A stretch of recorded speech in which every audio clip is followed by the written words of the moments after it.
ki khubor ka Batisi TV lawan Rashapi da ka Orange Nissan Lumso po near Fire Brigade Shillong. Admissions are open at BDW International School. Enroll now.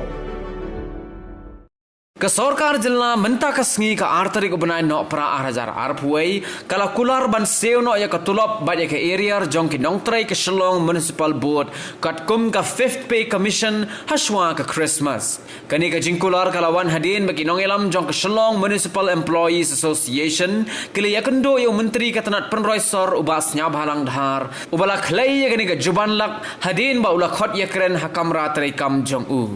presiden ke seng ubas Silvanus Pingru oleh itu bahagian ke jingya keren ubas nyab halang dhar ula kular ban seuno ya ke area ha unai leber jong usnem arajar arpuar ke ai ke bang keren mandan bagi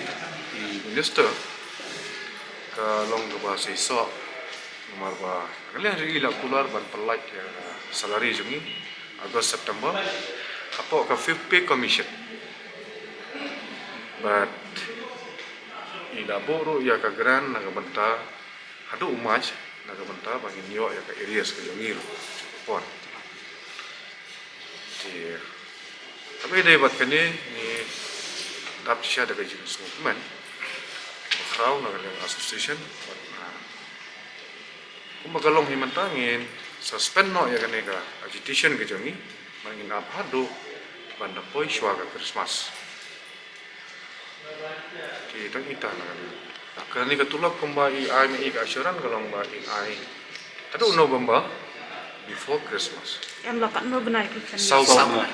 I mean suspend ya kena agitation jungi today tak sengi